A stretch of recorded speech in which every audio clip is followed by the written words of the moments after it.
Buenas, buenas. Vamos a continuar con nuestra clase, ¿verdad? El día los 2 días anteriores, de hecho, hemos estado viendo más o menos de qué va esto de relatividad. Lo vimos como una introducción histórica, vimos el concepto de relatividad desde nuestro punto de vista lingüístico, que es el español. Que recuerden que al final todo aprendizaje que ustedes hagan también tiene que ser lingüístico, ¿verdad?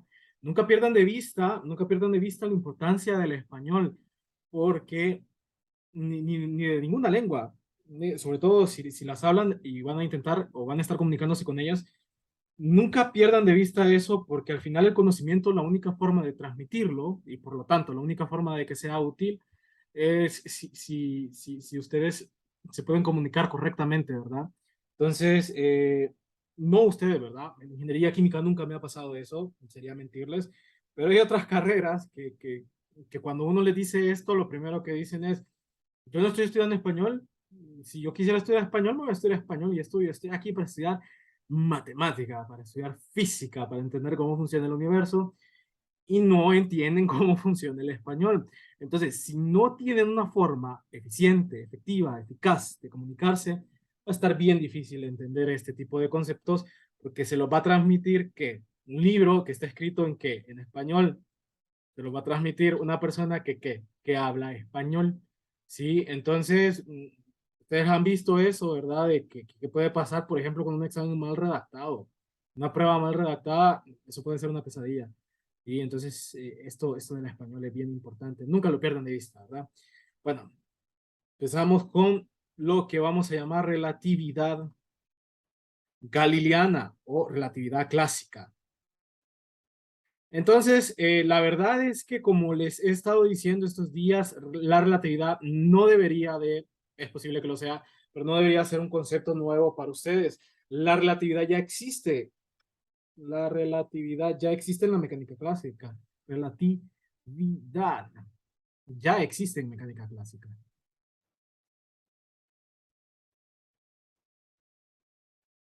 Por mecánica clásica hablo física 100, física 200, ¿verdad? No se vayan a asustar por el término. Va a decir, este señor que lo que cree que nosotros ya llevamos mecánica clásica, no, ¿verdad? Sino que la mecánica clásica es lo que ustedes estudian física 100 y 200. Entonces, la relatividad, la verdad es que no es un concepto nuevo a este nivel en el que están ustedes, sino que es uno bien conocido, ¿verdad? En especial nos interesa hacer mediciones de un marco inercial con respecto a otro. Ayer hablamos de que era un marco referencial. Les adelanté que era un marco inercial, pero les voy a escribir la definición de todos modos. Un marco inercial es un marco de referencia. Recuerden que el marco de referencia es donde hacemos nuestras mediciones, ¿verdad? Es un marco de referencia que se mueve a velocidad constante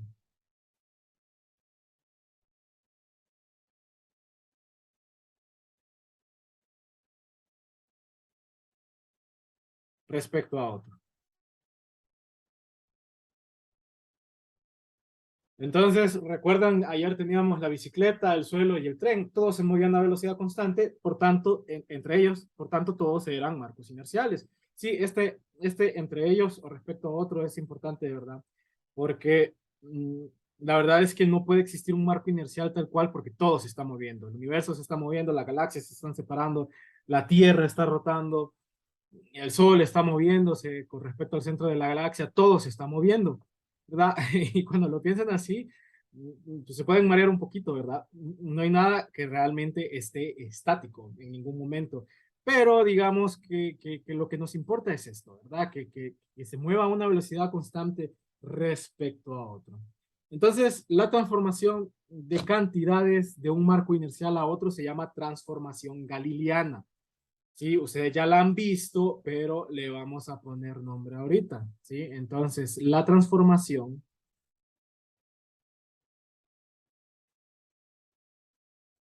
y ya dimos una motivación de por qué esto de transformar cantidades de un marco de referencia o de un marco inercial a otro es importante, ¿verdad? La física se basa en eso, la física se basa en observaciones hechas en distintos marcos inerciales. La transformación de cantidades de un marco inercial a otro se llama transformación galileana. O transformación de Galileo también lo pueden encontrar en el libro. No me acuerdo cómo lo llama el libro.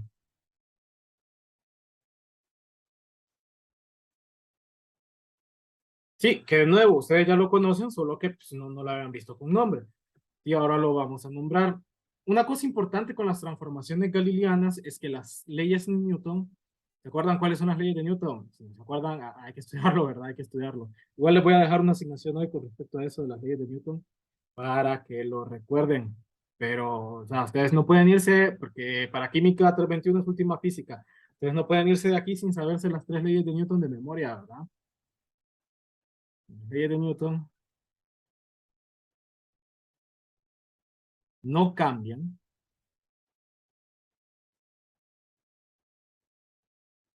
bajo una transformación galileana. Y ya vamos a probar esta afirmación, porque como les digo, aquí no hay que creerse nada por fe, sino que todo es demostrable.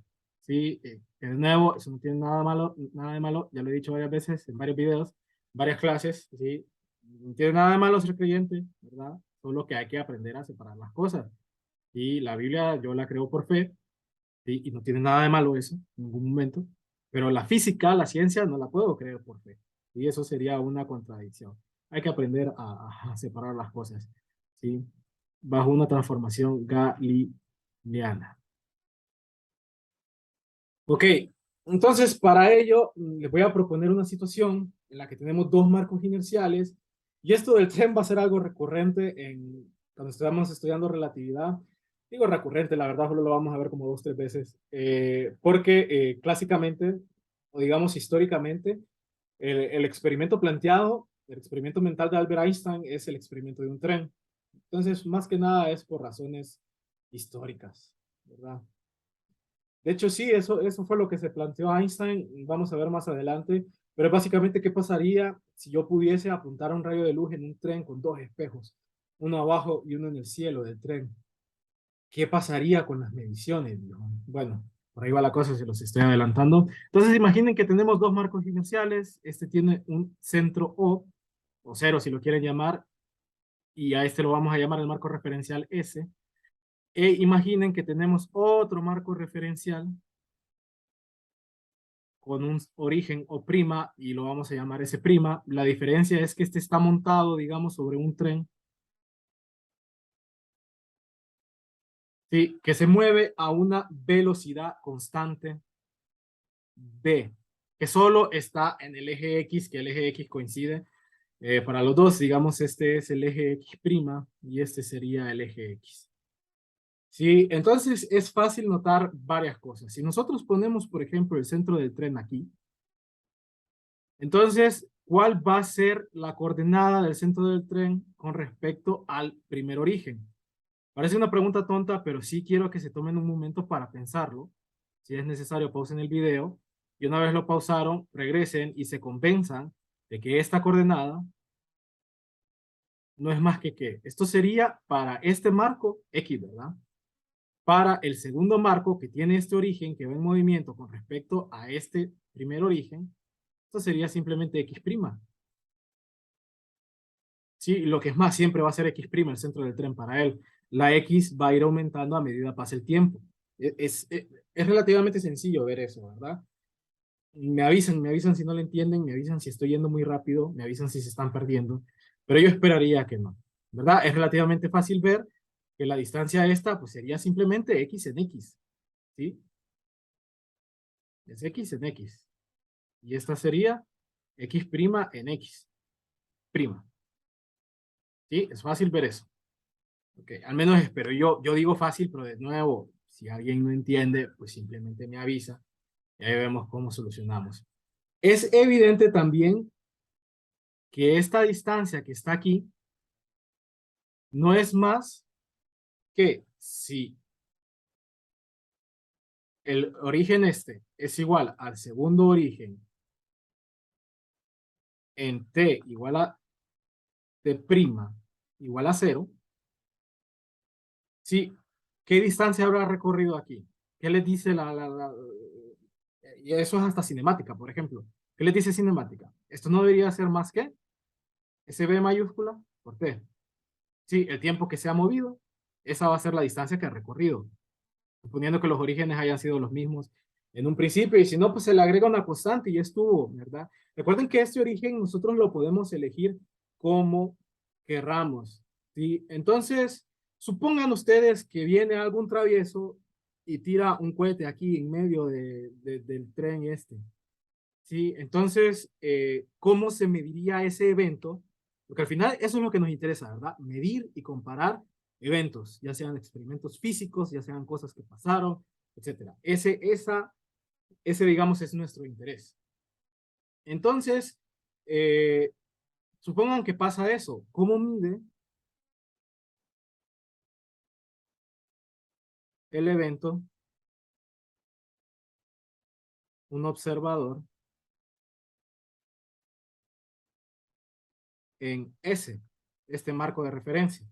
Entonces, si yo pongo un observador aquí, lo voy a poner en rojo, y él dice, bueno, mi origen está aquí, cuando el tren estaba aquí, eso era T igual a 0. Entonces, si alguien revienta un cohete aquí, él va a ver que la posición de donde explotó el cohete, y lo voy a escribir en negro, porque hemos estado usando negro para este marco referencial, él va a ver que la posición fue que él lo va a ver como X, Y, Z. Va a decir, esa fue la posición de la explosión. De X es esto, Y es esto, y Z, si quieren, está saliéndose de la página. Sí, entonces él va a decir, fue ahí y fue en un tiempo T. ¿Ok? Eso es lo que él va a medir. ¿Cómo lo va a medir un observador en ese prima?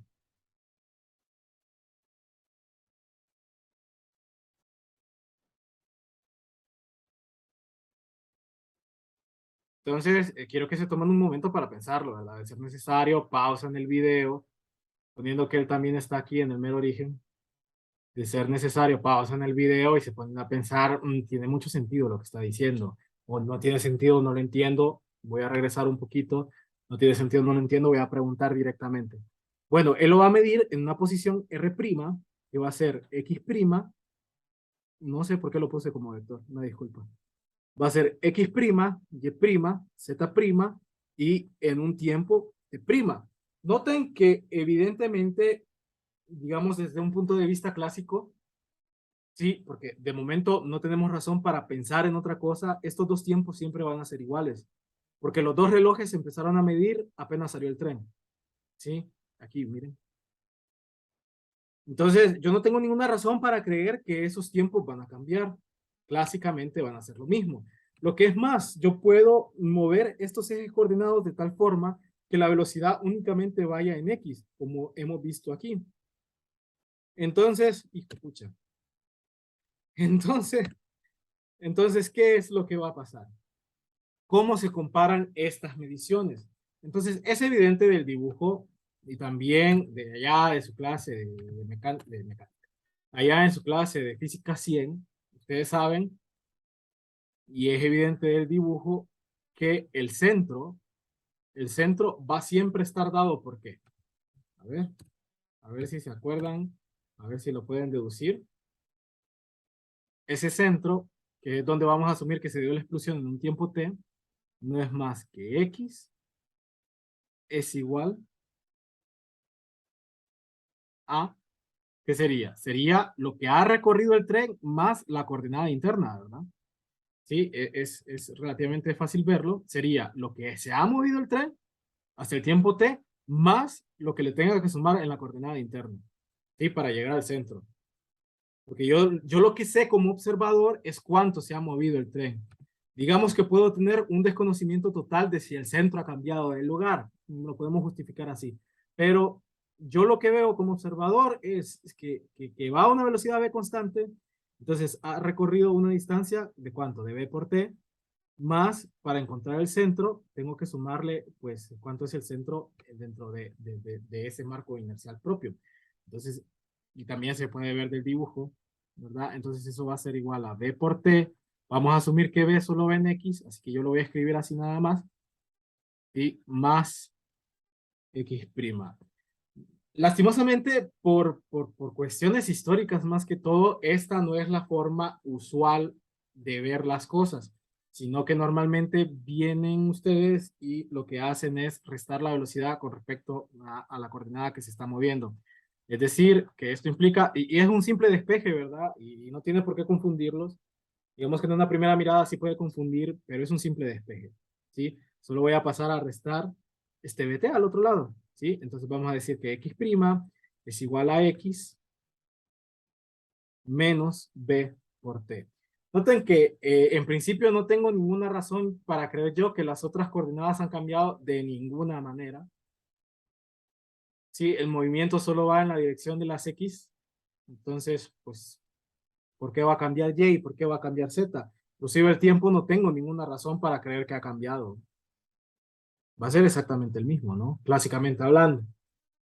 Sí, entonces hice el despeje y aquí ya tenemos una relación entre el marco de inercial primado, S', y el marco inercial S, que es el que pues estamos viendo nosotros como estático porque nuestra noción, digamos, natural del mundo nos dice, nuestra noción natural del mundo nos dice que el tren es el que se está moviendo, pero noten que esto es exactamente equivalente a ver que el marco de referencia que aparentemente no se está moviendo hacia la izquierda.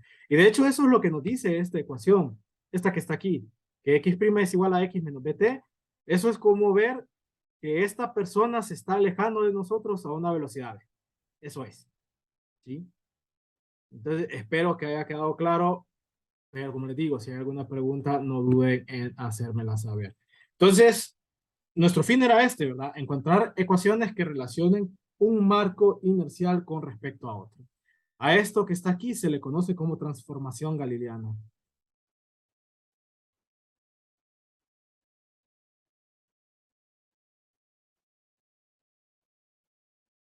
Pues pucha, no puede escribir galileana. Transformación galileana. Sí, este no es el caso más general, obviamente, porque yo podría tener, lo voy a hacer aquí abajo. Vamos a ver. Este no es el caso más general, porque yo obviamente podría tener un tren, una partícula, lo que ustedes quieran, moviéndose en 3 dimensiones y en este sentido, ¿verdad? Que esta fuera la velocidad sin ningún problema, ¿sí? ¿Por qué habría problema por eso? Yo he visto cosas viajando y no es precisamente en una trayectoria recta con respecto a cómo yo lo estoy viendo. Entonces, ¿por qué eso no importa de que sea el caso más general y por qué basta con esto? Recuerden allá de su clase de ¿cómo se llama? Eso se pudo haber visto en cálculo 2 y se tuvo que haber visto en el primer parcial de esta clase, que yo puedo rotar este eje coordenado, ¿verdad? Y lo puedo volver a rotar acá. Entonces, esas rotaciones sucesivas lo que harían es que cuando roto primero para acá, sí, entonces me va a quedar, y aquí está el vector velocidad, me va a quedar como proyectado aquí el eje X, si quieren llamarlo así. Me va a quedar para allá dentro de la página el eje Z, perdón, el eje y como para acá el eje Y, y como para acá el eje Z. Algo así va a quedar, ¿verdad? Y luego yo lo puedo volver a rotar en esa dirección. Y recuerden que la física también es invariante bajo rotaciones. Sí, no, eso se tuvo que haber visto en el primer paso de esta clase. Lo puedo volver a rotar aquí, y ya me queda el eje X aquí, justo sobre la velocidad, ¿verdad? Aquí está Z y para allá está Y. Sí, entonces no importa la verdad hacia qué sentido vaya la velocidad, siempre me va a ser posible a mí rotar los ejes, siempre que la velocidad sea constante, ¿verdad? Me va a ser posible a mí rotar los ejes tal que uno de ellos quede encima de hacia dónde va el movimiento.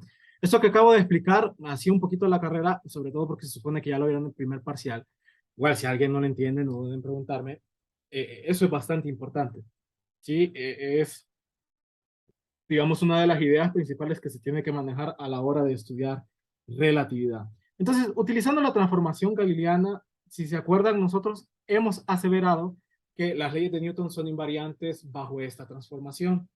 Sí, lo aseveramos más arriba. Entonces, vamos a ver primero qué pasa con las velocidades. ¿Ok? Entonces, noten, y ahora voy a usar tinta negro para los dos. Recuerden que X' es el que va en movimiento y X es el que está, digamos, estacionario. Aunque recuerden que eso es relativo. Para X' el que se está moviendo y se está alejando de él es X. ¿Sí? Bueno, entonces yo puedo derivar con respecto al tiempo a ambos lados. Y lo puedo hacer porque es una igualdad, ¿verdad? Aquí no hay problema con respecto a eso. Eso parece una U. Me quedó muy curva esa B. Y recuerden que B es la velocidad a la que se está moviendo un marco con respecto a otro. Eso también es, digamos, importante porque se puede ver como que el tren se está moviendo a una velocidad B o que esta persona se está alejando a una velocidad B. Y esas dos cosas son por completo equivalentes. ¿Ok? Bueno, entonces derivo, la derivada de X' va a ser la velocidad en el marco inercial primado, la derivada con respecto al tiempo de X va a ser la velocidad en el marco no primado, derivo con respecto al tiempo esto es una constante y esto queda así nada más. Sí, a lo mejor no fue la mejor elección de letras, pero esta es una B mayúscula. Y lo que tienen aquí, a veces para evitar justo eso, lo que se hace es, por ejemplo, poner aquí un X prima punto, que también lo tuvieron que haber visto en el primer parcial, pero no sé si lo vieron. Menos B, donde ese X' significa la velocidad en X, perdón, ese X punto significa la velocidad en X y ese X' punto significa la velocidad en X'. Sí, es simplemente notación, no hay que confundirnos por eso. Sí, entonces eso es lo que tenemos, que esto se conoce como la fórmula de adición de velocidades. Lo tuvieron que haber visto en física 100 y si no yo se los estoy contando, ¿verdad? Fórmula de adición de velocidades.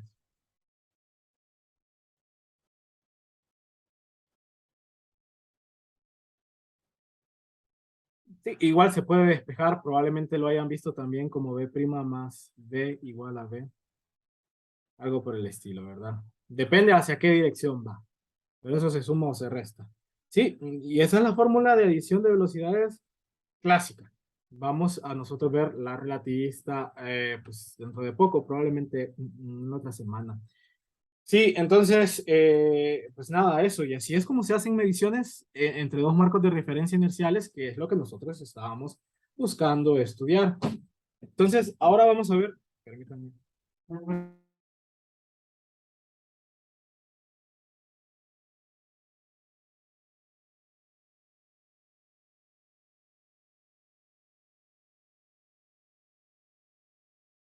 Ok, entonces ahora vamos a ver la aseveración que habíamos hecho de que las leyes de Newton son eh, independientes del marco de referencia inercial, sí, que no dependen del marco de referencia inercial en el que estemos midiendo las leyes de Newton, se quedan exactamente igual. Eso se conoce como invarianza. Entonces vamos a poner aquí como ejercicio, demuestre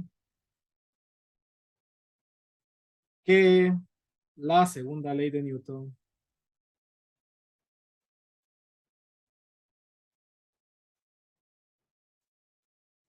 es invariante bajo transformaciones de Galileo o transformaciones galileanas. Galileanas. Ahí estamos. Ok, eso es lo que me pide el ejercicio. Entonces, digamos que basta demostrarlo en una dirección. Ya hemos explicado por qué, ¿sí? Y si no entendieron, si se les perdió, si se les fue por alto, les recomiendo que pausen el video, regresen un poquito, ¿sí? Basta demostrar una dirección por argumentos explicados previamente. Obvio que si yo les pido que demuestren en examen esto de en una dirección por argumentos explicados previamente, no vale, ¿verdad? Porque ustedes no me han explicado ningún argumento previamente. Previa, ay, pucha. Sí, previamente.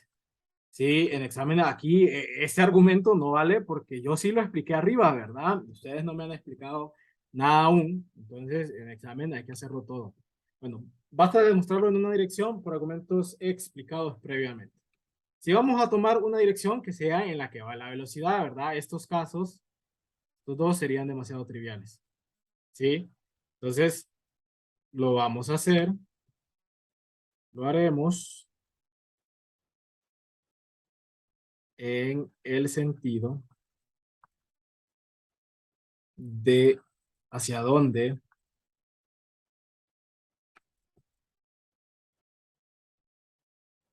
se mueve un marco inercial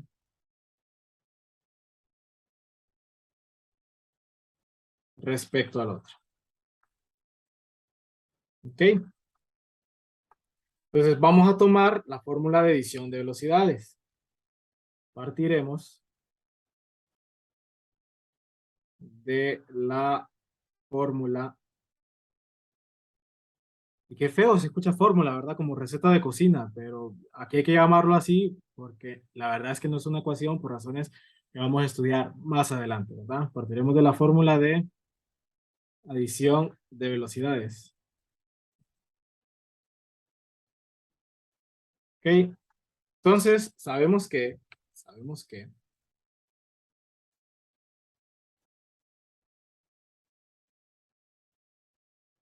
V' es igual a V menos B. De eso es una B mayúscula, ¿verdad? Sabemos que V' es igual a B menos B. Derivemos ambos lados. Podemos derivar ambos lados porque es una igualdad, ¿verdad? Derivemos a ambos lados con respecto al tiempo, ¿verdad? Podemos derivar con respecto a otra cosa, pero no sabemos qué tan útil nos va a ser, ¿verdad? No nos va a hacer eso con respecto al tiempo. Y obtenemos que d de b' con respecto al tiempo es igual a la derivada con respecto al tiempo de b menos b. Ok, la derivada de b' con respecto al tiempo, ¿qué es? Espero que hayan contestado a la aceleración y ninguna otra cosa, ¿verdad? La aceleración en el marco primado es igual entonces a qué? Sería la derivada, esto es una suma al fin y al cabo, ¿no? Entonces la derivada del primero es la aceleración en el marco no primado, la derivada del segundo es cero, ¿sí? Porque supusimos que el tren se estaba moviendo o que era un marco inercial, ¿verdad? Recuerden que los marcos inerciales se mueven a velocidad constante uno respecto del otro. Entonces queda eso, ¿sí? Tenemos esto. ¿Cuál es la segunda ley de Newton? La segunda ley de Newton. Ley de Newton dice que, ¿cuál es la segunda ley de Newton? Sí, toda acción, no, un cuerpo en movimiento tiende a seguir en movimiento hasta que otro cuerpo termine con ese movimiento, un cuerpo en descanso tiende a seguir en descanso hasta que otro cuerpo termine con ese descanso. No, ¿verdad? Esa es la primera. La segunda ley de Newton dice que la fuerza que experimenta un cuerpo es proporcional a su aceleración y que esa constante de proporción es la masa de ese cuerpo. Fuerza es igual a masa por aceleración. ¿Ok? Entonces, las aceleraciones son iguales. Nosotros, para demostrar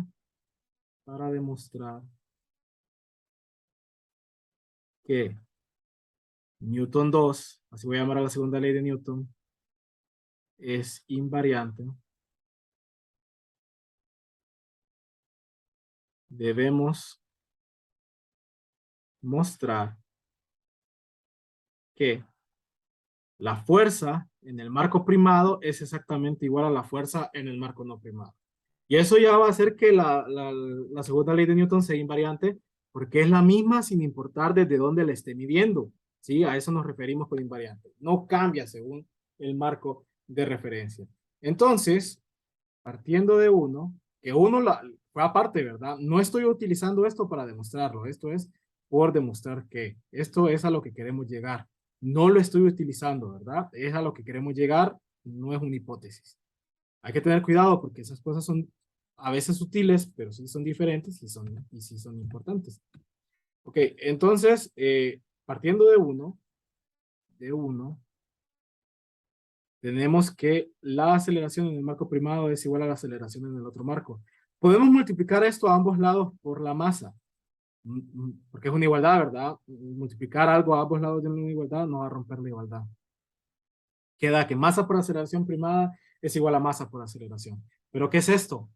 Esto es la fuerza en el campo, en el marco primado. ¿Qué es esto? Esto es la fuerza en el marco no primado. Sí, y esto es lo que queríamos demostrar. Sí, noten que aquí utilicé la misma masa para ambos casos. Y es que en principio, sí, no tenemos ninguna razón en absoluto, al menos del conocimiento que ustedes traen hasta ahorita, clásicamente, no tenemos ninguna razón para creer que la masa va a cambiar si yo la mido en un tren en movimiento que si la mido desde el suelo. Tienen que ser exactamente la misma masa para los dos observadores. ¿Sí? Como les digo, no tenemos ninguna razón experimental, intuitiva, hasta el momento para creer otra cosa. Entonces, por tanto, la segunda ley de Newton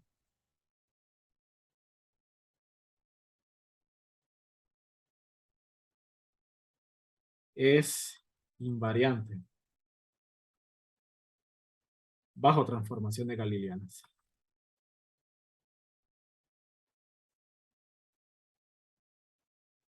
Y esto pues solo es otro triunfo para Newton, ¿sí? El hecho de que mi ley física, galileanas, el hecho de que mi ley física se mantenga sin importar quién esté midiendo, pues solo hace más fuerte mi teoría. Imagínense si la física cambiase según quién la midiera. Y es como la clásica discusión de política, de que el presidente va a ser bueno según de qué partido sea uno, ¿verdad? Aquí no pasa eso. Sí, digamos que se puede considerar esto como una verdad que absoluta sería, ¿verdad? La ley de Newton sería un absoluto entre marcos de referencia. Y eso es, por supuesto, algo bastante fuerte. Entonces, eso sería todo por hoy. No quiero cargar mucho el video, digo eso, pero no sé cuánto tiempo llevo hablando. Sí, creo que va más de media hora. No quiero cargar mucho el video, porque quiero que estas ideas ustedes las vean, las lean, las practiquen y que las absorban como es debido. ¿Ok? Entonces, mi recomendación es que si no agarraron la clase a la primera, pues sí la vuelvan a ver, ¿sí? Y que pregunten si ya una segunda vez no se entiende bien algo, si ya retrocedieron varias veces en la parte en la que no entendieron, pues una vez que hayan retrocedido, inclusive si no retrocedieron, ¿verdad? Me pueden hacer cualquier pregunta en cualquier momento. Pues los que me han hecho preguntas saben que yo estoy más que dispuesto a contestar de forma que se entienda. Yo sé que a veces no soy muy claro en clase, pero pues ya saben, me pueden escribir cualquier duda que tengan, yo voy a intentar solventarla de la mejor forma posible. Entonces, como asignación, de nuevo, esto no es tarea para entregar, esto es solo si quieren practicar los conceptos de clase. Pruebe lo mismo para Newton 1 y 3. Sí, demuestra que esas leyes son invariantes sin importar el marco de referencia. Aquí ya tienen un esposo de demostración de cómo hacer eso. Obviamente hay que cambiar la ley de Newton que queremos demostrar. ¿Sí? Entonces, pues nada, hay que hacerlo, ¿verdad? Inténtenlo y me avisan cómo les va. Pues nada, espero que estén bien, que estén saludables y nos estaremos viendo.